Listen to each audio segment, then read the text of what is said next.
Shalom jemaat Tuhan, apa kabarnya? Pasti sungguh luar biasa. Dan hari ini mari sama-sama kita antusias untuk kita beribadah, datang kepada Tuhan. Kita mempersiapkan segala sesuatu dengan baik. Kita bersama-sama beribadah bersama keluarga kita, saudara-saudara kita, suami, istri, anak-anak kita. Kita berkumpul bersama-sama memuliakan Tuhan pagi hari ini. Dan hari ini kita akan memperingati Youth National Day atau Harnas Kaum Muda dari GSJ Agape Samarinda. Mari sebelum kita mulai ibadah kita berdoa bersama-sama. Tuhan Yesus, terima kasih buat hari ini Tuhan. Kami boleh bersyukur, kami boleh kembali berkumpul bersama-sama untuk beribadah Tuhan bersama jemaat Tuhan.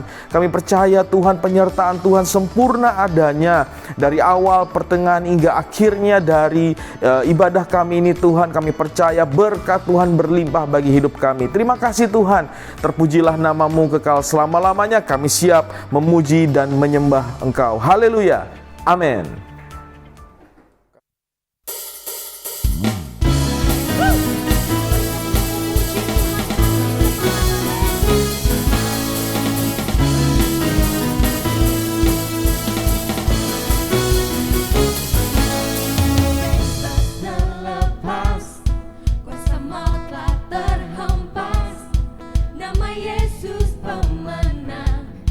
Nama Yesus jawaban.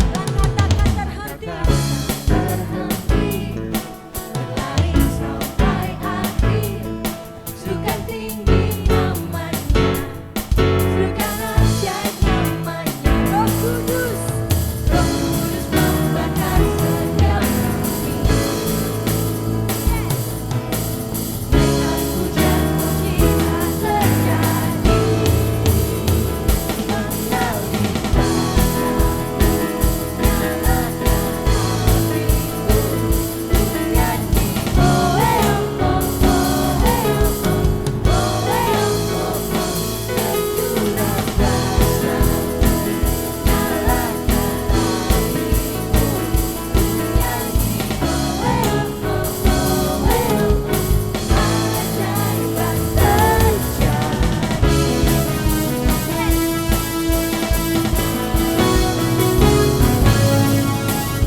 Savior. Lord, there is none like you. All of my days I want to praise the wonder of your mighty love. My comfort, my shelter, tower of refuge and strength. Let every breath, all that I am, never cease to worship you. Show to the Lord, all the earth, let us sing. Power and majesty, praise to the King. Mountains bow down and the seas will roar at the sound of your name.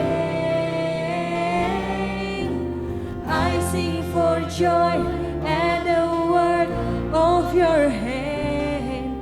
Forever I love you, forever I stand. Nothing compares to the promise I have in you.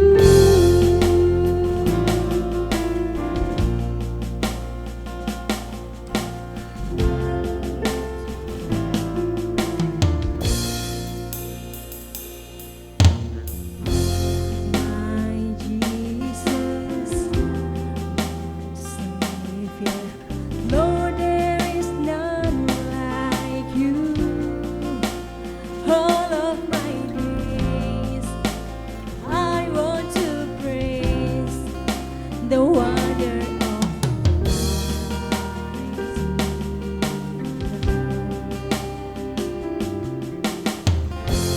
my comfort, tower of refuge and strength. Let every breath, all that I am, never cease to worship you. Show to the Lord, all the earth, let us sing. Power and majesty, praise to the King. Mountains bow down and the seas will roar at the sound of your name. I sing for joy at the word of your hand. Forever I love you, forever I stand.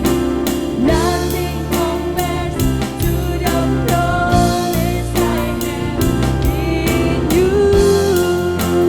Everybody sing, show to the Lord. Yes. Show to the Lord, all the earth, let us sing. Power and majesty, praise to the King.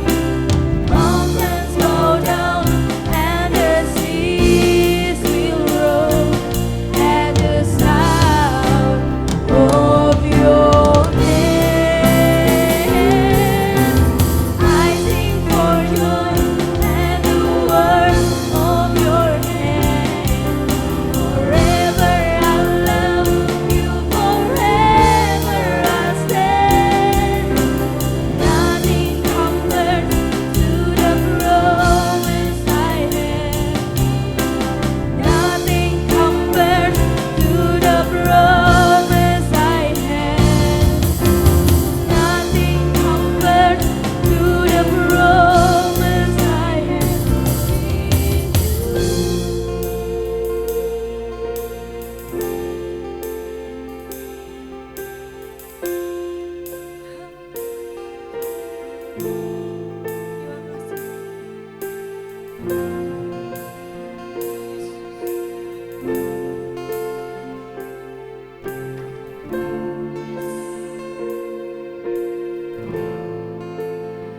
that could not hurt you, felt or before you, silence the boast of sins and grief. The heavens are roaring, the praise of your glory, for your raised to life again. You have no rival. You have no right, you have no equal, now and forever, God, you reign. Yours is the kingdom, yours is the glory, yours is the name above all names. What a powerful name it is, the name of Jesus Christ, my King. What a powerful name it is, nothing can stand against. What a powerful name it is, the name of Jesus. What a powerful name it is, what a powerful name it is, the name of Jesus Christ, my King. What a powerful name it is, nothing can stand against. What a powerful name it is, the name of Jesus.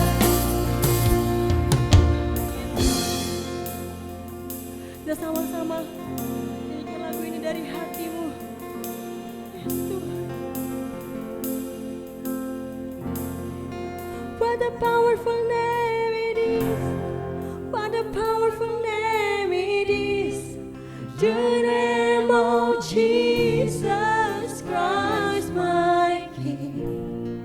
What a powerful name it is. Nothing can stand against. What a powerful name it is.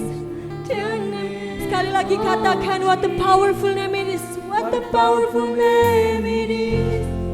What a powerful name it is. Yes, Lord. The name of Jesus Christ, my King.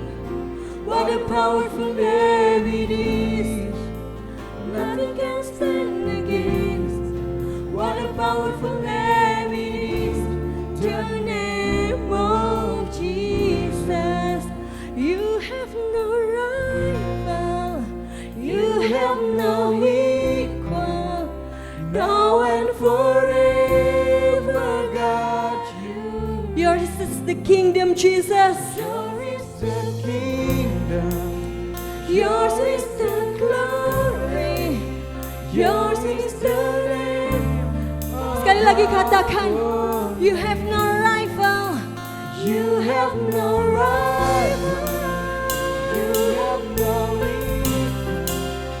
Now and forever, God, yours is the kingdom. Yours is the glory. Yours is the name above all names.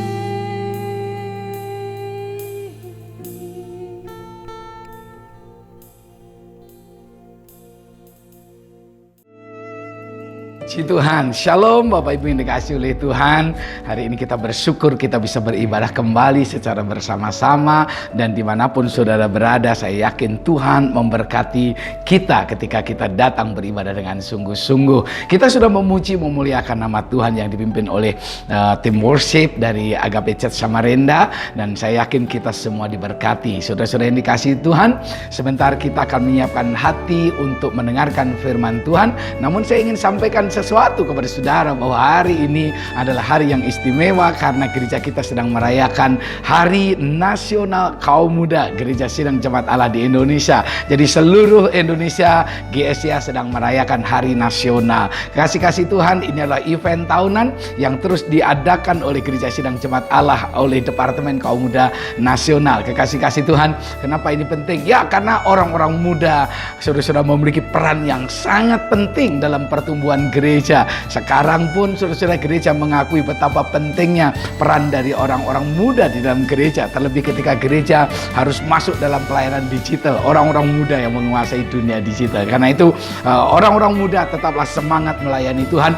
Gunakan setiap talenta yang ada. Nah, hari ini tema kita atau harnas kita, temanya adalah Extreme Impact. Ya, Extreme Impact. Apa yang dimaksudkan oleh tema ini? Saudara-saudara, sebagai orang-orang percaya yang sudah banyak menerima karunia rohani dalam kehidupan kita, Tuhan menginginkan agar hidup kita bisa memberikan dampak yang besar, dampak yang luas bagi kehidupan ini, bagi dunia ini, dunia di mana saudara dan saya berada.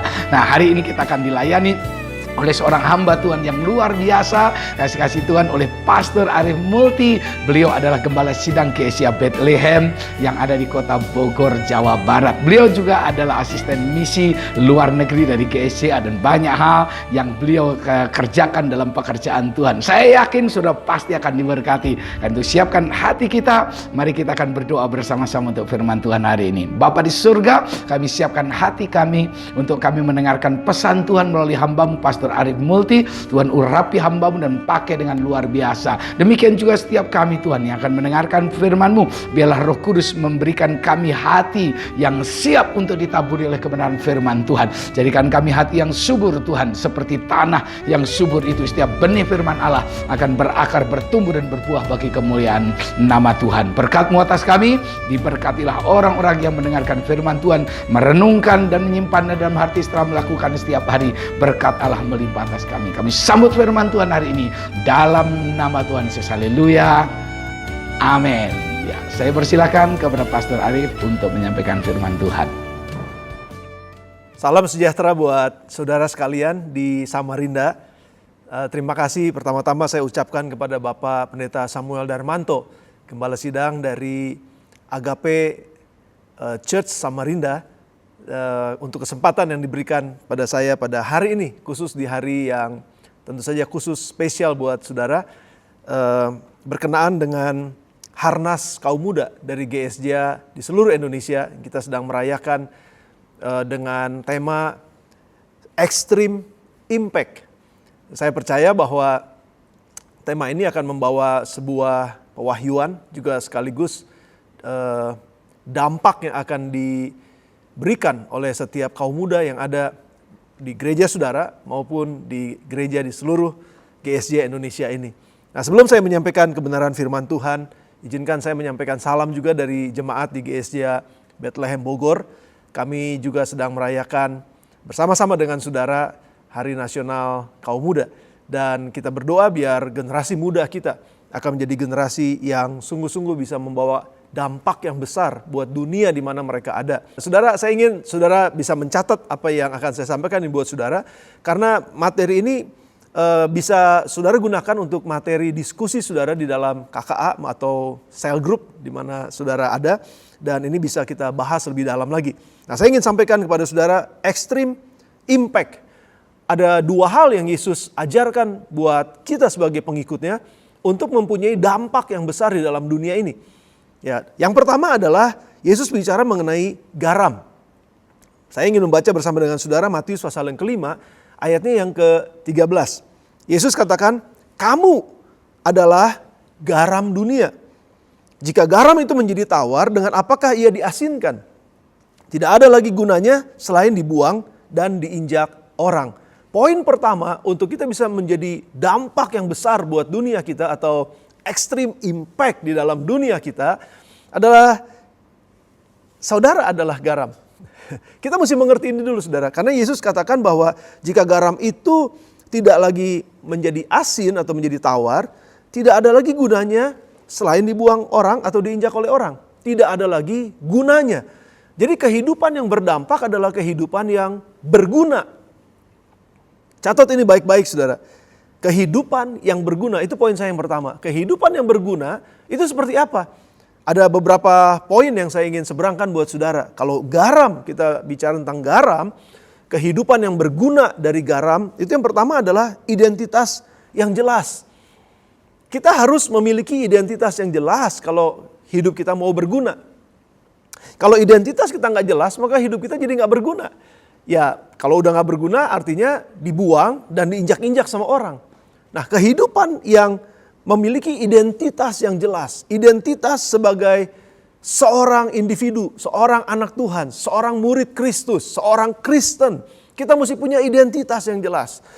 Ya, kalau saudara adalah seorang mahasiswa, saudara harus jelas dengan identitas saudara sebagai mahasiswa. Hidup saudara harus berguna sebagai seorang mahasiswa.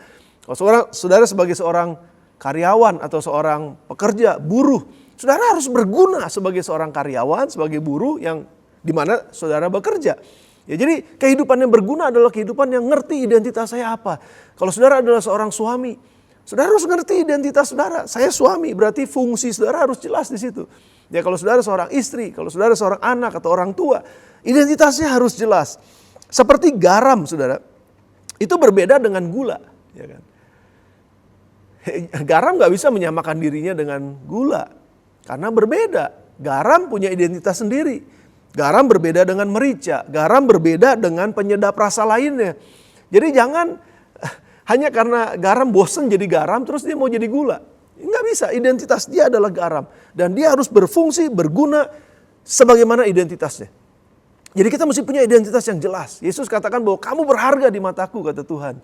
Ya, identitas saya sebagai anak Tuhan, identitas saya sebagai sudah sebutkan, kamu adalah bangsa yang terpilih, imamat yang rajani, bangsa yang kudus, umat kepunyaan Allah. Identitas saya jelas.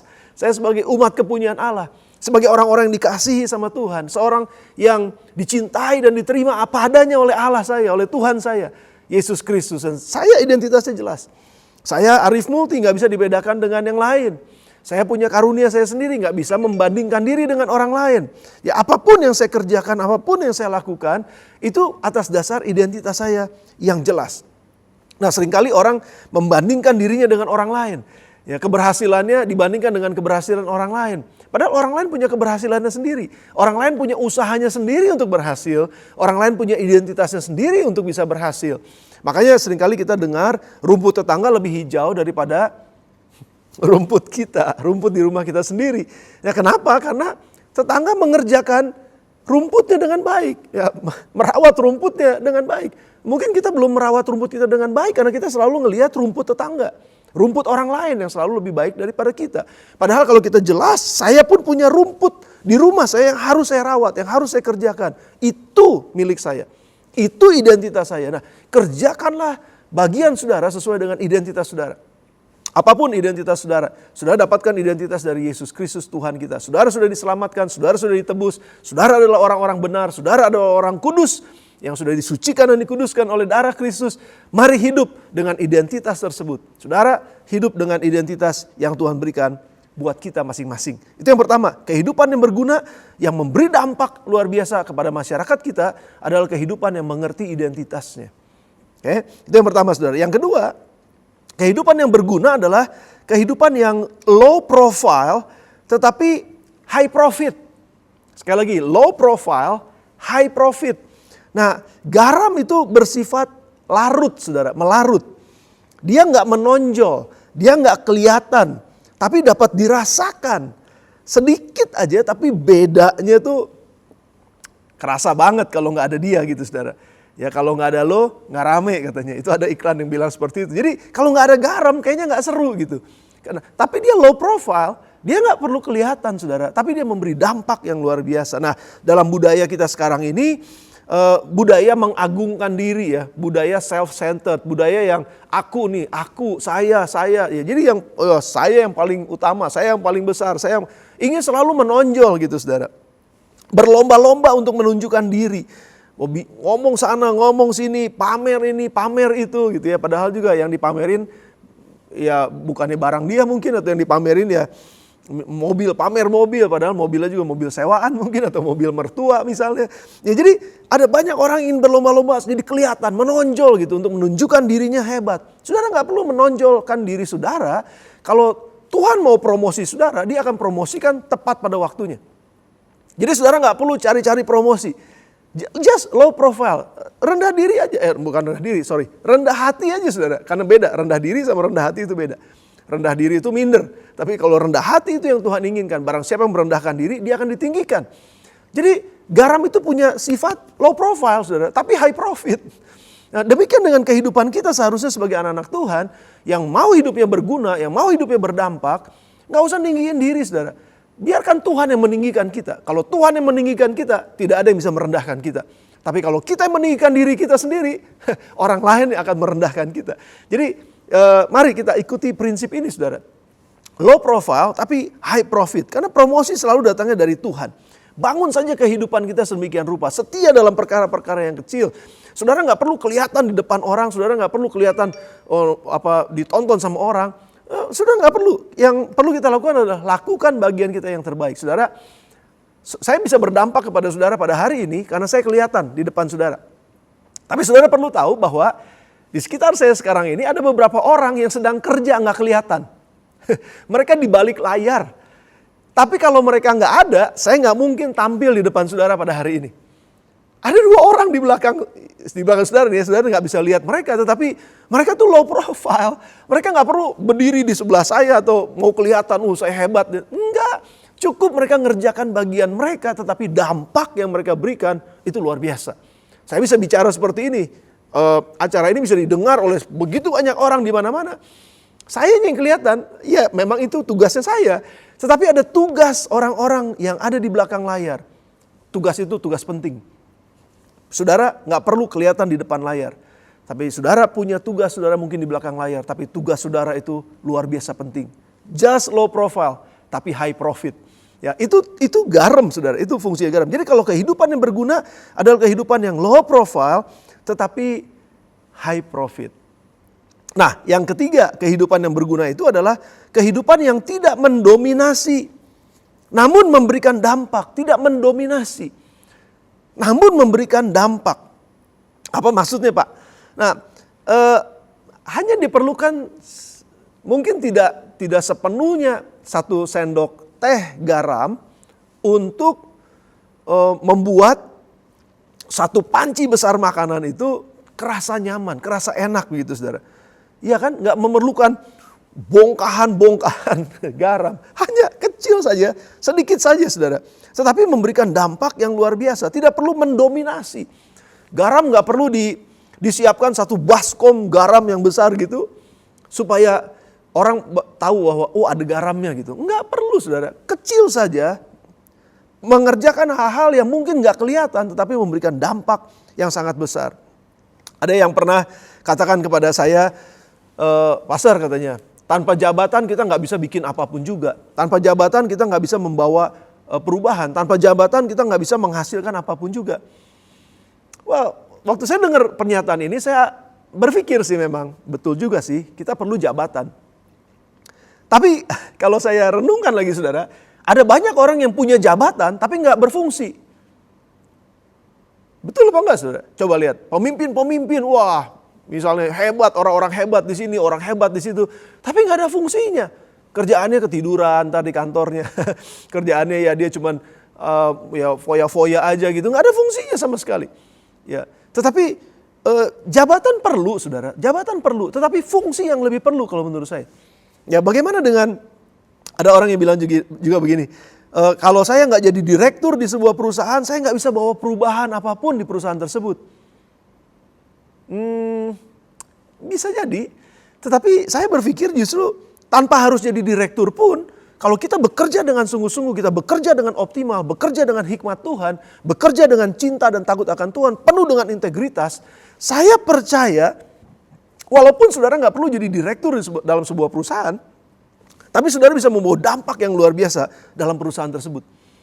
Saya ambil contoh Daniel, saudara. Dalam cerita Daniel, The Book of Daniel, kita bisa bicara ini anak muda yang sangat luar biasa. Dia dikasih hikmat luar biasa oleh Tuhan untuk bisa bekerja di negara yang menawan mereka di pembuangan. Nah, pada saat itu Daniel adalah seorang buangan yang dilatih bisa bekerja di istana raja, tapi dia nggak dikasih jabatan apapun sebetulnya. Tetapi saudara perhatikan waktu dia bekerja dengan maksimal, optimal, dia bekerja dengan hikmat Tuhan, lalu dia mulai memberikan dampak yang luar biasa. Mimpi-mimpinya raja dia tafsirkan, tulisan-tulisan di dinding katanya pada saat itu dia tafsirkan. Dia bekerja dengan excellent. Pada akhirnya apa? Dia diberikan jabatan-jabatan, kedudukan-kedudukan yang lebih tinggi. Sehingga dia bisa membawa dampak yang lebih besar. Saudara tidak perlu menjadi orang nomor 1 di kantor. Atau saudara nggak perlu jadi orang nomor 1 mungkin di gereja. Untuk memberikan dampak. Nggak perlu jadi orang nomor 1 sebetulnya. Namun kalau kehidupan saudara terus memberikan dampak, maka saudara akan dipercaya posisi yang lebih tinggi yang menyebabkan saudara akan semakin luas berdampak. Perhatikan ini baik-baik saudara. Jadi jangan mulai dengan posisi, jangan mulai dengan dominasi gitu. Dominasi saudara ngerti maksudnya, kekuasaan, jabatan yang tinggi. Jangan, mulai saja dengan hal-hal yang kecil, lakukan dengan setia. Nanti kalau Tuhan lihat itu saudara, Tuhan akan percayakan saudara hal-hal yang lebih besar. Saudara akan punya posisi, dipercayakan posisi untuk saudara bisa berdampak lebih luas lagi. Jadi hidup yang berguna itu adalah hidup yang tidak harus mendominasi tapi memberikan dampak. Nah yang berikut yang keempat saudara, kehidupan yang berguna, garam yang berguna ya, kehidupan yang berguna itu yang keempat mengawetkan, membuat sesuatu itu bertahan baik. Contoh misalnya garam mengawetkan ikan, namanya jadi ikan asin. Ikan kalau nggak digaramin, dibiarkan saja begitu lama, busuk pasti. Tapi begitu dia digarami, dia menjadi awet, tahan lama. Bagaimana dengan sayur? Sayur yang digarami juga terus di preserve gitu ya saudara, agak sedikit lama, terus sampai jangka waktu yang panjang banget. Sayur itu bisa tahan, nggak layu, nggak hancur gitu, maksudnya nggak jadi bau, busuk. Dan akhirnya menjadi sayur asin namanya. Dan kalau dimasak itu enak banget saudara. Nah garam membuat sesuatu menjadi awet, tidak busuk. Nah Yesus datang untuk memberikan hidup dalam segala kelimpahannya. Nah pertanyaannya adalah sekarang, apakah kedatangan kita itu memberikan sesuatu itu jadi awet gitu. Kedatangan kita memberikan sesuatu itu menjadi lebih tahan lama gitu, berguna menjadi tahan lama. Apakah kehadiran sebagai seorang papa di rumah misalnya, sebagai orang tua, sebagai papa di rumah, apakah kehadiran saya ditunggu-tunggu yang menyebabkan lingkungan atau komunikasi atau hubungan itu jadi semakin nyaman gitu, semakin enak gitu kayaknya. Awet saudara, tahan lama, atau kehadiran kita justru akan membuat segala sesuatu jadi rusak. Ya papahnya datang berantakan. Saudara datang di kantor yang berantakan. Seharusnya kantor itu menjadi hidup, harusnya kantor itu menjadi lebih baik. Tapi ini begitu saudara datang, kantor malah jadi rusak. Saudara, kehadiran garam yang kehidupan yang berguna itu akan mengawetkan segala sesuatu, akan membuat segala sesuatu yang baik tetap jadi baik, bahkan semakin jadi lebih baik. Itu tugasnya garam yang berfungsi, yang berguna dalam kehidupan, menjadi dampak saudara. Nah apakah kehadiran kita di gereja itu membawa kehidupan? Apakah kehadiran kita di kantor membawa kesegaran dengan ide-ide yang baik saudara? Ini pertanyaan yang perlu kita renungkan bersama-sama. Apakah kehadiran saya mengawetkan sesuatu? Apakah kehadiran saya membuat sesuatu itu bisa bertahan lama dan bahkan semakin lebih baik? Yang berikutnya saudara, kehidupan yang berguna yang kelima, membuat hidup orang menjadi lebih baik. Dampak hidup yang berguna itu membuat hidup orang lain menjadi lebih baik. Nah sekali lagi saudara, ketika sayur itu tidak digarami, rasanya jadi hambar atau tawar. Dan ketika garam itu datang masuk ke dalam sayur tersebut, maka sayur itu menjadi rasanya jadi lebih enak. Rasanya jadi gak hambar lagi, rasanya jadi sedap. Saudara, kehadiran garam memberi manfaat yang lebih baik untuk kehidupan yang lain. Demikian dengan kehadiran kita. Apakah kehadiran kita itu membawa dampak yang lebih baik buat kehidupan orang lain? Kehadiran kita seharusnya membuat kehidupan orang lain menjadi lebih besar, membuat kehidupan orang lain menjadi lebih baik. Nah tanya orang-orang yang ada di sekitar saudara. Tanya orang-orang yang dekat dengan saudara. Apakah kehadiran saya membuat hidupmu menjadi lebih baik? Suami coba tanya sama istrinya. Hai istri, apakah kehidupan saya membuat kehidupan kamu jadi lebih baik? Setelah menikah dengan saya, kamu jadi lebih baik gak? Saudara, perhatikan. Kehadiran garam itu membuat hidup atau membuat rasa sayuran jadi lebih baik. Demikian dengan hidup kita seharusnya. Apakah kehadiran saya di dalam sebuah lingkungan itu membuat lingkungan itu jadi lebih baik? Apakah kehadiran gereja di tengah-tengah kota saudara menjadikan kota saudara menjadi lebih baik? Menjadikan masyarakat saudara menjadi lebih baik? Menjadikan lingkungan saudara menjadi lebih bersih misalnya. Menjadi lebih makmur misalnya. Menjadi lebih nyaman misalnya. Apakah kehadiran kita membawa kehidupan yang lain menjadi lebih baik? Nah, dalam pergaulan saudara, dalam kehidupan pertemanan, apakah teman-teman kita menjadi lebih baik? Atau sebaliknya, apakah teman-teman kita menjadikan kita lebih baik? Itu penting saudara. Ya, kalau anak-anak muda nih yang sedang mungkin berpacaran misalnya, apakah pacaran saudara membuat saudara lebih cinta Tuhan? Apakah pacaran saudara membuat saudara menjadi lebih berprestasi di kampus saudara atau di tempat kuliah saudara atau di sekolah saudara? Ya, jangan sampai justru karena pergaulan itu membuat saudara jadi lebih jauh dari Tuhan. Ya, itu bukannya garam saudara. Nah, oleh sebab itu menjadi garam artinya membuat kehidupan orang lain menjadi lebih baik. Nah, sebagai gembala sidang, saya selalu bertanya, apakah dalam kepemimpinan saya ini membuat orang yang saya gembalakan itu menjadi bertambah baik? Kalau gereja yang saya pimpin, jemaat yang saya pimpin nggak jadi bertambah baik, artinya saya belum jadi garam. Kemungkinan kehadiran saya justru bukannya membuat orang semakin lebih baik, malah membuat orang menjadi semakin buruk. Artinya hidup saya sudah tidak berguna. Nah, kalau tidak berguna, diinjak dan dibuang orang. Dibuang dan diinjak orang. Itu yang akan terjadi saudara. Nah, saya berdoa pada saat ini dimanapun saudara mendengarkan firman ini, bahwa kehidupan kita akan menjadi kehidupan yang berguna. Sebagai garam yang tetap asin, berguna. Jangan sampai kehilangan kegunaannya. Karena kalau sampai kehilangan kegunaannya, sekali lagi, tidak ada lagi gunanya selain dibuang dan diinjak-injak orang. Jangan heran kalau ada kehidupan yang direndahkan. Kalau ada kehidupan murid Kristus yang direndahkan. Kehidupan murid Kristus yang diabaikan. Bahkan yang diinjak-injak sepertinya. Ada gereja mungkin yang dibuang di masyarakat atau diinjak-injak oleh masyarakat. Nggak punya dampak sama sekali. Kenapa? Karena hilang rasa asinnya. Hilang identitasnya. Nah, ini yang pertama saudara. Yang kedua, waktu Yesus katakan mengenai kehidupan yang berdampak, kehidupan yang memiliki dampak yang besar dalam masyarakat, dia bicara tentang terang. Matius pasal yang ke-5 ayat 14 sampai dengan 16 katakan, kamu adalah terang dunia. Kota yang terletak di atas gunung tidak mungkin tersembunyi. Lagi pula orang tidak menyalakan pelita lalu meletakkannya di bawah gantang, melainkan di atas kaki dian sehingga menerangi semua orang di dalam rumah itu. Demikianlah hendaknya terangmu bercahaya di depan orang, supaya mereka melihat perbuatanmu yang baik dan memuliakan Bapamu yang di sorga. Nah, ilustrasi tentang terang itu berbicara mengenai saya adalah terang dunia ini. Artinya kita menjadi terang yang harusnya ada di dalam dunia ini. Sebagai gereja, kita nggak boleh ketinggalan dengan dunia ini. Dunia ini terus berubah, dunia ini terus maju saudara. Jangan sampai gereja nggak berubah, jangan sampai gereja nggak maju. Karena pada saat gereja nggak berubah dan gereja nggak maju, dan dunia terus berubah dan terus maju, maka gereja jadi ketinggalan di belakang. Padahal gereja adalah terang yang harusnya menerangi dunia ini. Saya mau berikan ilustrasi ini buat saudara. Dan saya berharap ilustrasi ini akan membukakan mata saudara mengenai identitas kita sebagai terang.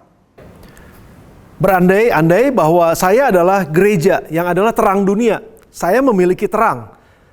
Dan saya harusnya menjadi terang buat dunia ini. Nah, teman saya ini adalah dunia. Let's say saudara ya. Artinya saya harus menerangi dia. Dalam perjalanan kami, saya harus menerangi dia. Saya ambil contoh, kira-kira begini saudara.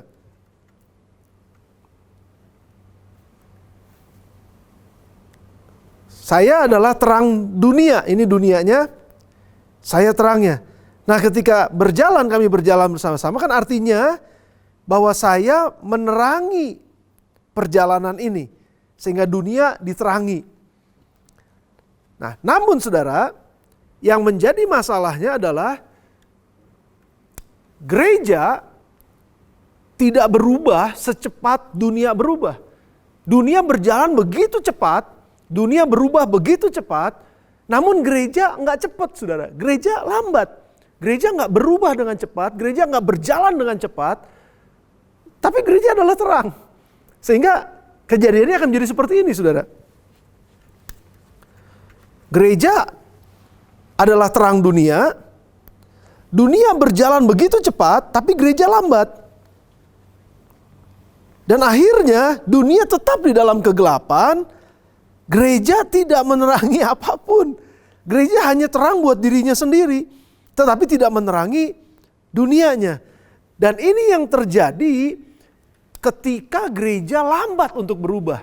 Ketika gereja lambat untuk tidak cepat untuk mengikuti arus perubahan yang ada. Saya nggak katakan bahwa gereja harus menjadi seperti dunia, tapi seharusnya gereja mengubah banyak metode, banyak hal-hal yang seharusnya gereja udah maju dengan cepat, karena gereja harus menerangi dunia ini. Terangnya tidak berubah, saudara. Tetapi metode, cara-cara, pendekatan, dan lain sebagainya, gereja harus cepat berubah. Karena kalau tidak, dunia akan terus berjalan dengan cepat dan tetap di dalam kegelapan, sementara kita gereja yang punya terang, tidak menerangi dunia ini. Tapi kita hanya menerangi diri kita sendiri. Ini yang saya maksudkan dengan kamu adalah terang dunia. Saya berharap bahwa ilustrasi ini akan menolong saudara semakin mengerti bahwa gereja tidak boleh ketinggalan dengan dunia ini. Gereja harus berani cepat berubah, mengikuti perubahan yang ada, yang terjadi, karena harus tetap berjalan menerangi dunia ini. Bukan terang yang kita rubah, bukan saudara. Tapi kecepatan kita yang harus kita berubah. Kecepatan kita, cara-cara kita untuk terus bisa menerangi dunia ini harus kita berubah.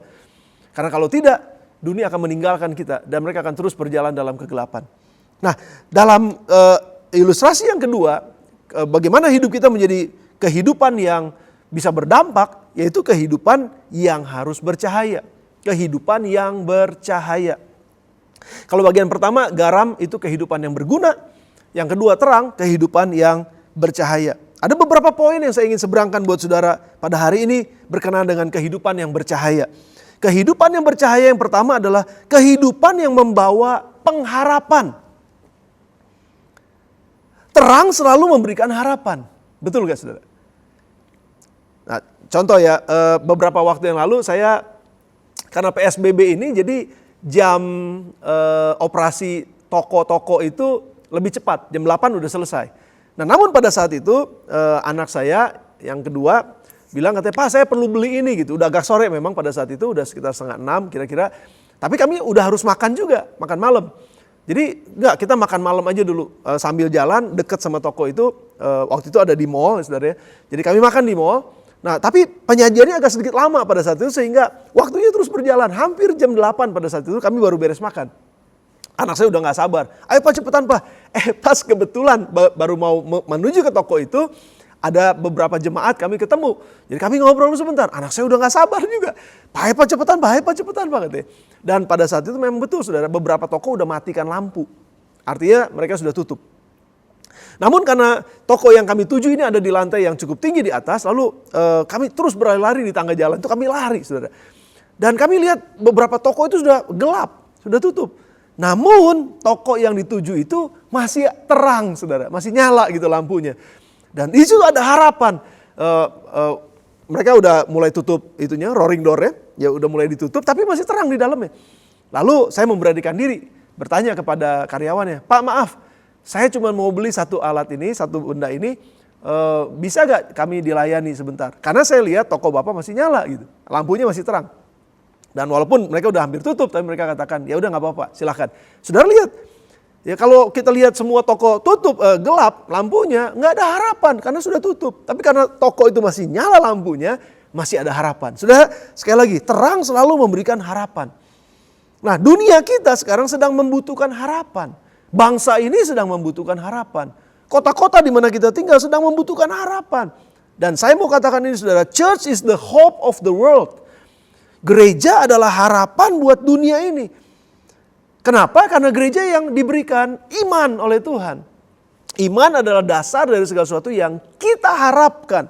Jadi selama gereja masih punya iman, artinya gereja masih punya harapan. Dan kita harus selalu memiliki harapan karena unsur iman itu selalu ada harapan di dalamnya. Harapan memberikan rasa optimisme, kepercayaan, keyakinan bahwa kita bisa melewati masa-masa ini. Hanya gereja yang menaruh harapannya kepada Tuhan yang bisa memberi harapan buat dunia ini. Saudara, mari kita jadi gereja yang punya terangnya Tuhan. Karena hanya di dalam terangnya Tuhan kita memiliki harapan. Karena hanya di dalam terangnya Tuhan kita memiliki masa depan. Karena hanya dalam terangnya Tuhan kita bisa memiliki satu ekspektasi bahwa masih ada jalan buat kita untuk keluar dari masalah ini. Apapun masalah saudara pada hari ini, selama kita punya terangnya Tuhan, kita masih punya harapan. Dan selama kita punya harapan, masih ada masa depan buat kita. Saudara, dunia ini membutuhkan harapan. Oleh sebab itu, kalau kita jadi terang dunia, seharusnya kita membawa harapan itu buat dunia di sekitar kita. Bayangkan saudara, waktu Yesus katakan, jika terang itu menjadi gelap, betapa gelapnya kegelapan itu. Betul gak saudara? Kalau kita orang Kristen gak punya harapan, betapa gelapnya dunia kita udah habis harapannya saudara. Itu yang pertama, mengenai kehidupan yang bercahaya. Yang kedua, kehidupan yang bercahaya adalah kehidupan yang memberikan inspirasi dan arahan. Memberikan inspirasi dan harapan. Dan arahan maksud saya, sorry. Nah, apa yang terjadi ketika mati lampu? Kan orang malas bergerak ya. Kalau kita mati lampu di rumah, aduh malas ngapa-ngapain gitu kira-kira. Lalu kalaupun bergerak akan jadi sangat terbatas. Karena kita nggak bisa lihat dengan baik karena gelap. Betul ya saudara ya? Nah, firman Tuhan katakan begini, umatku binasa karena tidak punya visi. Tidak punya mimpi. Rupanya visi dan mimpi itu adalah bagian dari terang yang kita dapatkan dari Tuhan. Kenapa saya bisa katakan begitu? Karena Tuhan memberikan visi dan mimpi kepada kita. Dan itulah yang menggerakkan kita. Visi itu adalah inspirasi untuk kita bergerak, untuk kita berjalan, untuk kita melangkah maju. Visi yang membuat dan mimpi itulah yang membuat kita bisa melihat ke depan saudara. Nah, semua tokoh dalam Alkitab diberikan visi dan mimpi oleh Tuhan dan itu yang membuat mereka bergerak maju. Walaupun mereka punya tantangan, halangan, walaupun mereka punya masalah tentu saja, tapi itu yang membuat mereka maju karena mereka diberikan mimpi oleh Tuhan, diberikan visi oleh Tuhan. Dan itulah terang yang Tuhan berikan kepada mereka. Gereja harus visioner. Gereja harus punya visi. Melihat janji Tuhan yang belum terlihat. Apa yang mata belum pernah lihat, yang belum pernah didengar oleh telinga, yang belum pernah timbul dalam hati manusia itu Tuhan sediakan buat kita. Yang tidak pernah dilihat oleh mata, tapi kita udah bisa lihat duluan. Itu visi saudara, itu mimpi. Yang orang lain mungkin gak bisa lihat, tapi gereja harus punya visi. Karena itulah yang menggerakkan gereja, yang menginspirasikan orang-orang di sekeliling gereja yang melihat kehidupan gereja yang mempunyai visi. Gereja yang visioner akan menginspirasi. Saudara, saya ceritakan sedikit mengenai pelayanan misi kami di salah satu daerah di Indonesia ini. Kalau saudara tahu Pulau Buru, itu ada di Ambon.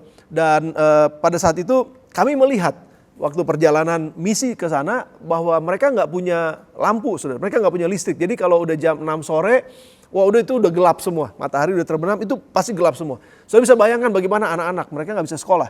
Bagaimana dengan orang-orang mereka nggak bisa cas baterai mereka, dia nggak ada handphone, nggak ada apa, semuanya gelap saudara, karena nggak ada lampu, nggak ada listrik. Dan ada satu desa namanya Desa Kaktuan, itu ada di atas bukit.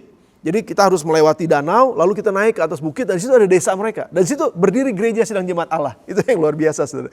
Nah, waktu kami naik ke sana, akhirnya timbullah sebuah ide, sebuah visi yang Tuhan berikan buat sementara teman-teman kami di Yayasan Misi kami.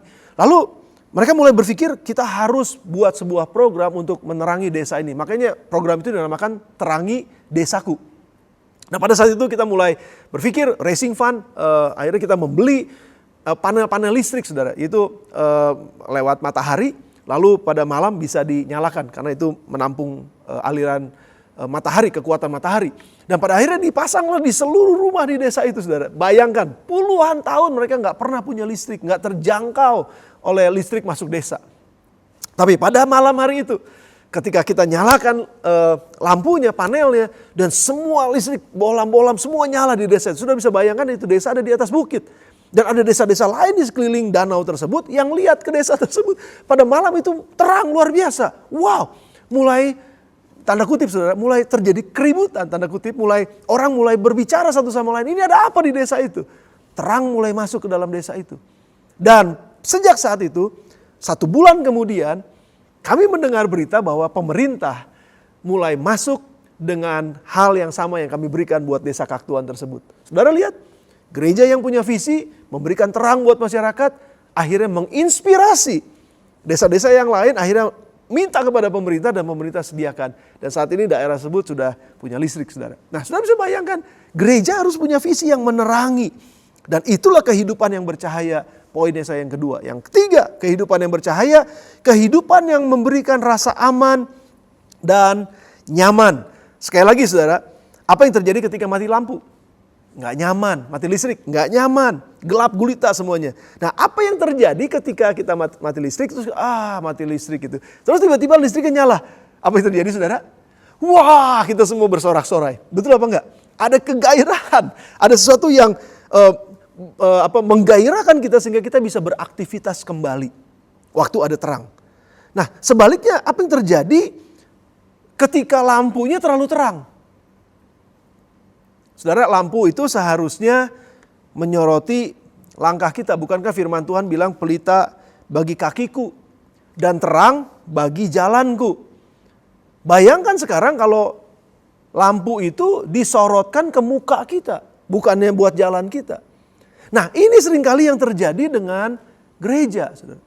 Gereja seringkali menghakimi orang dengan cara apa? Karena gereja punya terang kan. Gereja adalah terang. Jadi gereja menghakimi orang dengan menyorotkan lampunya langsung ke muka seseorang. Sehingga mereka silau. Nggak nyaman saudara. Dan itu yang membuat kenapa gereja banyak ditolak di dalam masyarakat. Karena gereja tidak memberikan terang yang proper. Tidak menempatkan terang itu pada tempat yang seharusnya. Harusnya menerangi jalan, harusnya memberikan inspirasi, harusnya membukakan pemikiran-pemikiran orang yang tertutup, dibukakan dengan ide-ide inspirasi dari kebenaran firman Tuhan. Tetapi ini enggak, orang yang sedang berdosa disorot mukanya seperti orang Farisi. Kedapatan berzina, lemparin batu. Jadi orang takut, orang menghindari terang tersebut. Padahal seharusnya terang itu membawa kenyamanan, rasa aman dan nyaman. Artinya apa? Orang nyaman bergaul dengan kita. Orang enak bergaul dengan kita. Kenapa? Karena waktu mereka punya masalah, kita nggak menghakimi mereka, tapi kita memberikan masukan buat mereka. Kita merangkul mereka, kita mendoakan mereka. Itu fungsinya terang, saudara. Nah, kalau saudara pergi ke kafe misalnya, saudara lagi mau ngopi ya, pergi ke kafe gitu. Kafenya enak, nyaman, tenang. Kenapa? Karena lightingnya disetting sedemikian rupa baik. Saudara. Nah, harusnya gereja kita setting diri kita untuk ditempatkan di tempat-tempat yang baik dalam dunia ini, tempat-tempat yang strategis dalam dunia ini, sehingga di mana ada kegelapan di tengah-tengah kita hadir di situ dan kita ditempatkan dengan settingan yang bagus.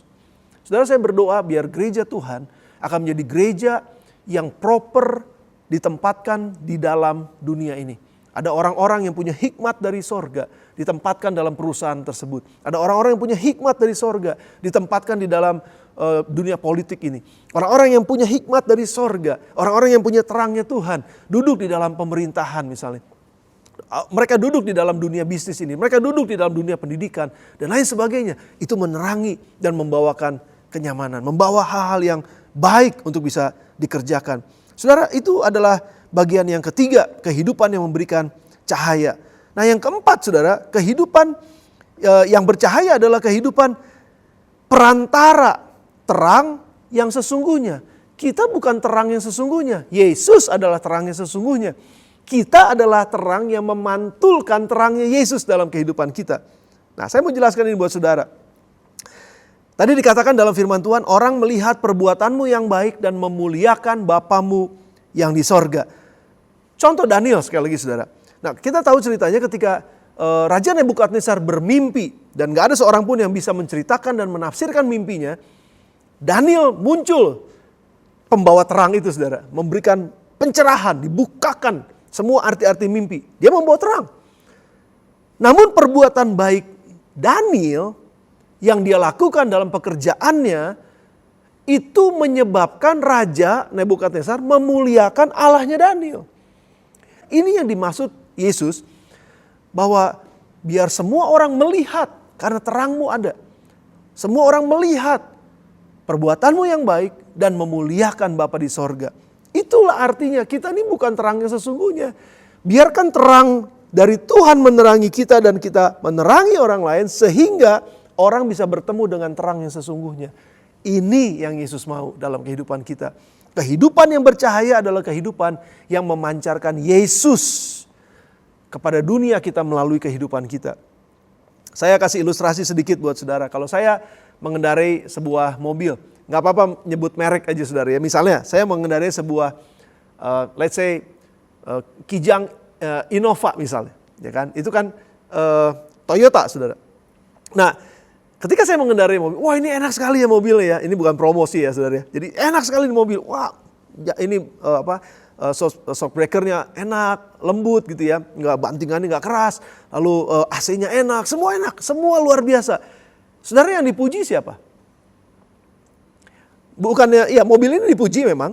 Tapi pada ujungnya adalah yang dipuji Toyota, Kijang, Innova. Itu mereknya saudara, itu nama perusahaannya. Nah perusahaan yang dipuji, bukan cuma mobil yang dipuji, tapi perusahaan mobil tersebut yang dipuji. Saudara, demikian seharusnya dengan kehidupan kita. Ketika kita melakukan perbuatan baik, ketika kita berdampak dalam masyarakat, dalam kehidupan di mana kita Tuhan tempatkan kita, seharusnya ujungnya adalah Tuhan yang dipermuliakan, Tuhan yang diagungkan. Extreme impact bukan cuma sekedar buat kita, buat keuntungan kita, enggak. Kalau kita bisa berdampak secara ekstrim dalam dunia ini, luar biasa sebagai garam maupun sebagai terang, ujungnya seharusnya adalah Bapa yang dipermuliakan, Yesus yang dikenal. Orang datang bukan kepada kita, tapi orang ujungnya datang kepada Yesus. Dan itulah tujuan kenapa kita ditempatkan dalam dunia ini. Khusus buat para kaum muda. Hari ini adalah Hari Nasional Kaum Muda. Dan saya berharap, saya berdoa, setiap kaum muda yang mendengar firman Tuhan ini mengerti engkau punya panggilan untuk berdampak dalam dunia ini. Izinkan dampakmu dirasakan oleh semua orang di sekelilingmu. Dan ujungnya adalah semua orang di sekelilingmu yang terdampak oleh hidupmu memuliakan Bapa yang di sorga. Extreme impact sekali lagi. Dampak yang luar biasa. Harus dimulai dari melakukan hal-hal yang kecil, hal-hal yang biasa saja. Tapi bersama dengan Tuhan yang luar biasa. Maka hal-hal yang biasa itu akan bisa berdampak buat orang-orang secara luar biasa. Karena Tuhan bekerja di dalamnya. Tuhan Yesus berkati saudara, selamat menjadi dampak yang luar biasa bagi dunia ini. Tundukkan kepala saudara dan kita akan berdoa. Bapak terima kasih sekali lagi buat kebenaran firman-Mu. Aku berdoa buat gereja, seluruh GSJ di Indonesia khususnya hari ini yang merayakan Hari Nasional Kaum Muda Tuhan. Kami berdoa biar extreme impact akan betul-betul menjadi tema yang membawa dampak, mengubah kehidupan setiap anak muda yang ada. Khususnya di GSJA di Indonesia ini menjadi dampak yang besar bagi dunia. Khusus buat gereja Agape Church Samarinda, aku berdoa mulai dari gembala sidang dan keluarga, semua kepemimpinan yang ada, mereka pun akan menjadi dampak yang besar di kota Samarinda. Beyond Tuhan, sampai terus menyebar, sampai luas, bahkan sampai ke ujung bumi. Biar damai sejahtera, sukacita, hikmat, kekuatan, kemenangan daripada Tuhan mengalir dalam kehidupan mereka semua. Dari hari ini sampai seterusnya. Dalam nama Yesus Kristus kami berdoa dan kami mengucap syukur. Semua yang diberkati sama-sama katakan, amin. Amin. Tuhan berkati saudara. Action. Terima kasih kepada Pastor Arif Multi yang sudah menyampaikan kebenaran firman Tuhan pada pagi hari ini. Kita percaya bahwa ada pesan Tuhan yang sungguh luar biasa tentang extreme impact, di mana setiap orang muda untuk menjadi berkat dimanapun mereka berada. Dan saatnya kita akan memberikan persembahan kita. Nanti setelah persembahan saya berdoa, kita akan memberikan persembahan, dan sambil persembahan dijalankan kita akan dengarkan Remake News. Mari kita berdoa. Tuhan Yesus, terima kasih buat anugerah-Mu. Kami percaya kasih karunia Tuhan besar bagi hidup kami. Kami telah mendengarkan firman Tuhan. Biarlah firman-Mu menjadi kekuatan dalam kehidupan kami, dan kami boleh menjadi pelaku firman. Berkati hamba-Mu, Pastor Arif, yang sudah menyampaikan kebenaran ini Tuhan. Berkati keluarga, anak-anak pelayanannya Tuhan. Kami percaya nama Tuhan dipermuliakan. Dan sebentar kami akan memberikan persembahan kami. Tuhan, kuduskanlah persembahan ini biar semuanya dipakai untuk hormat kemuliaan nama-Mu. Berkati setiap tangan-tangan yang memberi. Dan terima kasih Tuhan. Terpujilah nama-Mu kekal selama-lamanya. Haleluya. Amin.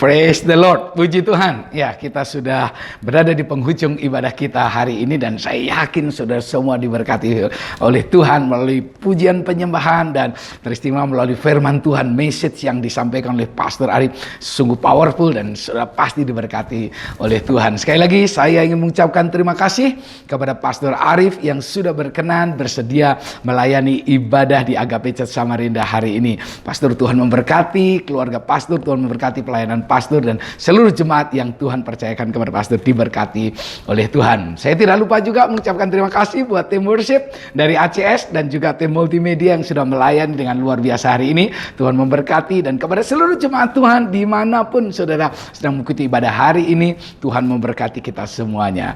Baiklah, mari kita akan akhiri ibadah kita hari ini dengan menaikkan doa, ucapan syukur kita kepada Tuhan. Mari kita berdoa bersama-sama. Kita ucapkan doa dalam Mazmur pasal yang ke-23, lalu kita teruskan dengan doa yang diajarkan Tuhan kita Yesus Kristus. Tuhan adalah gembalaku, takkan kekurangan aku.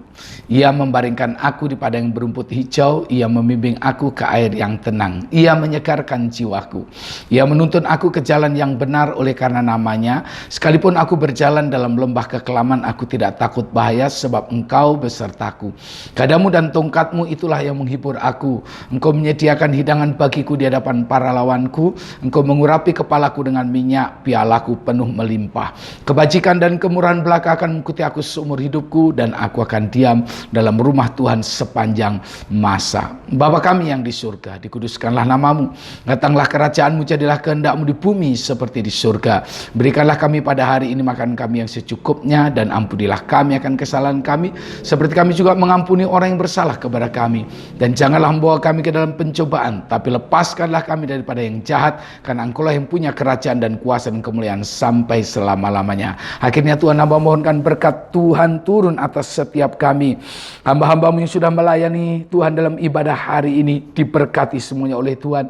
Jemaat Tuhan yang sudah beribadah dengan tekun diberkati oleh Allah. Demikian juga Tuhan persembahan mereka yang sudah berikan untuk pekerjaan Tuhan hari ini. Tuhan memberkati mereka semuanya. Siapapun kami Tuhan, kami serahkan hidup kami dalam tangan pimpinan Tuhan sepanjang minggu ini, bahkan sepanjang sisa hidup kami. Kami hidup dalam pemeliharaan tangan kasih-Mu. Akhirnya kekasih-kasih Tuhan, terimalah berkat anugerah kasih sayang dari Allah Bapa kita di surga, cinta dan kemurahan, keselamatan kekal dari Tuhan kita Yesus Kristus, serta persekutuan, penghiburan dan perlindungan dari Allah Roh Kudus menyertai saudara, memberkati saudara, memberkati kehidupanmu, memberkati kesehatanmu, memberkati usaha pekerjaanmu, memberkati sekolah kuliahmu, memberkati rumah tangga dan keluargamu, memberkati masa depanmu, memberkati hari-harimu, sehingga apa saja yang engkau kerjakan dengan takut dan gentar akan Tuhan, Tuhan akan membuatnya berhasil dalam hidup saudara.